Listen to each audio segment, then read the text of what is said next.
உங்களை மாற்று பயணம் சேனலுக்கு அன்போடு வரவேற்கிறேன்.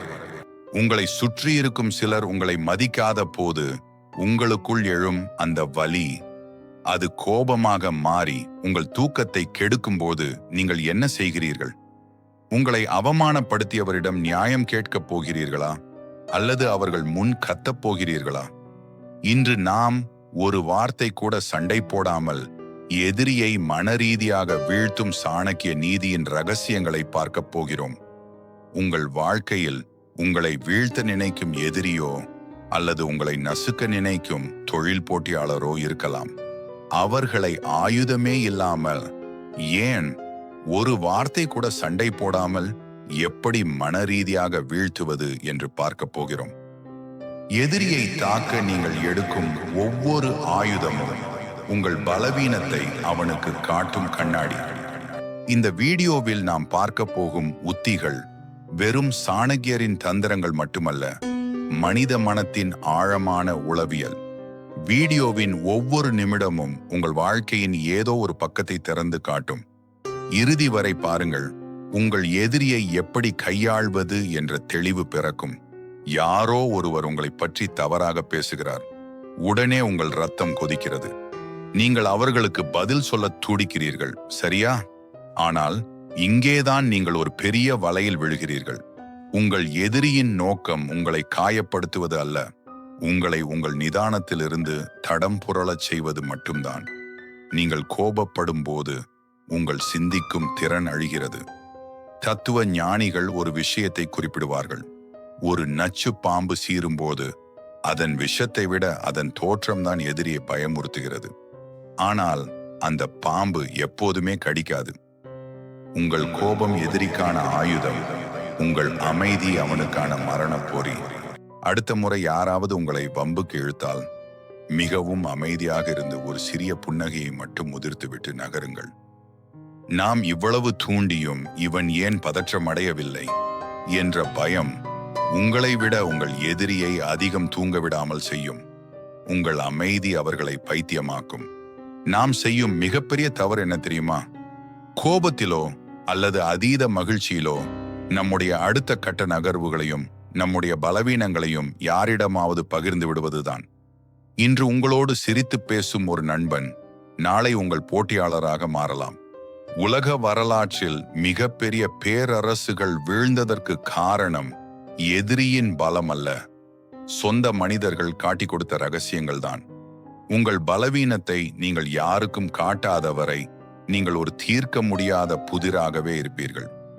ஆழம் தெரியாத கடலில் யாரும் கால் வைக்க மாட்டார்கள். உங்கள் ரகசியங்கள் தெரியாதவரை யாரும் உங்களை எதிர்க்க மாட்டார்கள். நீங்கள் பொருளாதார ரீதியாகவோ அல்லது மன ரீதியாகவோ பலவீனமாக இருக்கும்போது கூட அதை வெளியே காட்டிக் கொள்ளாதீர்கள்.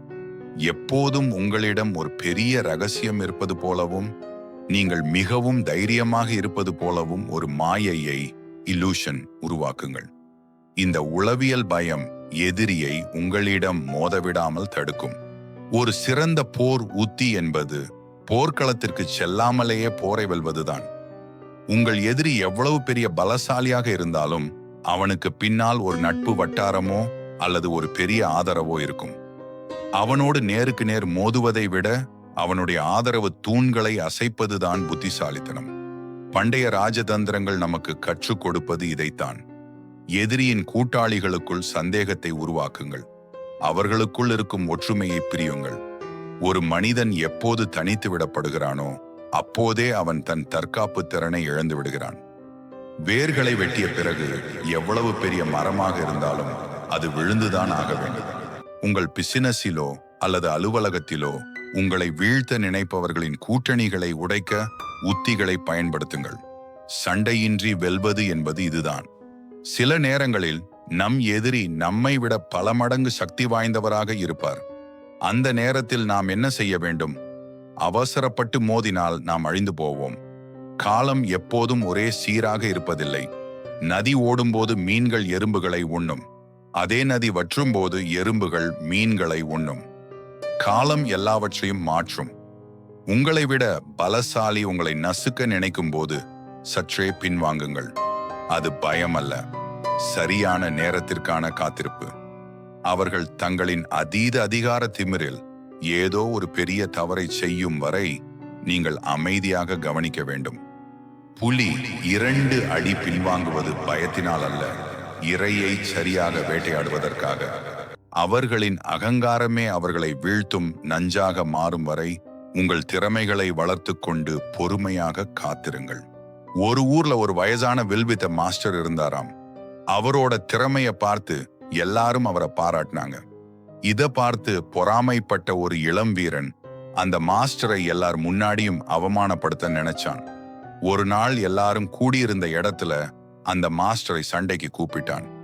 ஆனா அந்த வயசான மாஸ்டர் அமைதியா சிரிச்சுக்கிட்டே, தம்பி, நாம ஏன் நீங்க சண்டை போடணும், வா அந்த மலை உச்சிக்கு போவோம் அப்படின்னு கூப்பிட்டு போனார். அந்த மலை உச்சிக்கு போனதும் அங்க ஒரு பெரிய பள்ளத்தாக்கு இருந்தது. அதுக்கு மேல ஒரு மெலிதான பழமையான மரப்பலகை மட்டும்தான் பாலமா இருந்தது.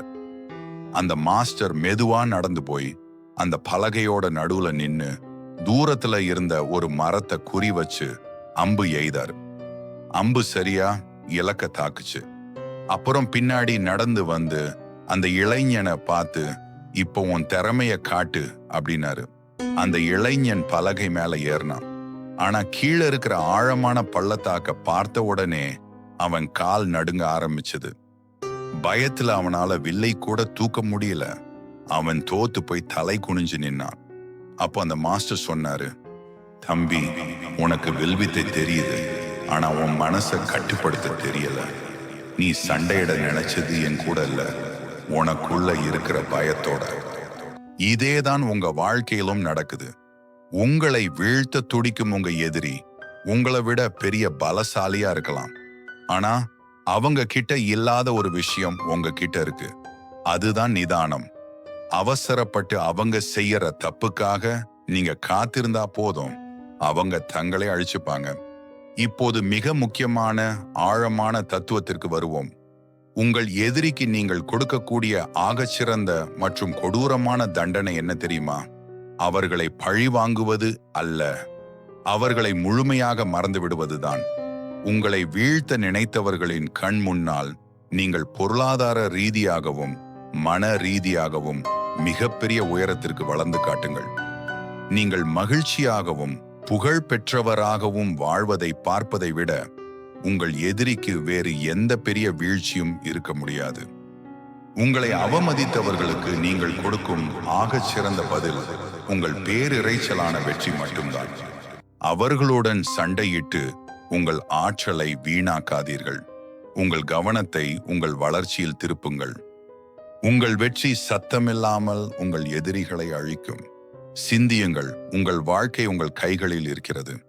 உங்களை அவமானப்படுத்துபவர்களின் வார்த்தைகளுக்கு பதில் சொல்லி உங்கள் தரத்தை தாழ்த்தி கொள்ளப் போகிறீர்களா?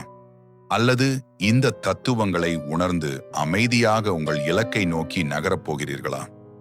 இந்த வீடியோவில் சொன்ன எந்த ஒரு தத்துவம் இது என் வாழ்க்கைக்காகவே சொல்லப்பட்டது என்று உங்களுக்கு தோன்றியதோ அதை மறக்காமல் கீழே கமெண்ட் செய்யுங்கள். இந்த தெளிவு உங்கள் நண்பர்களுக்கும் கிடைக்க இந்த வீடியோவை பகிருங்கள். இது போன்ற ஆழமான வாழ்வியல் சிந்தனைகளுக்கு நம்ம சேனலுக்கு சப்ஸ்கிரைப் செய்ய மறக்காதீர்கள். உங்கள் வெற்றி பயணம் தொடரட்டும். நன்றி, வணக்கம்.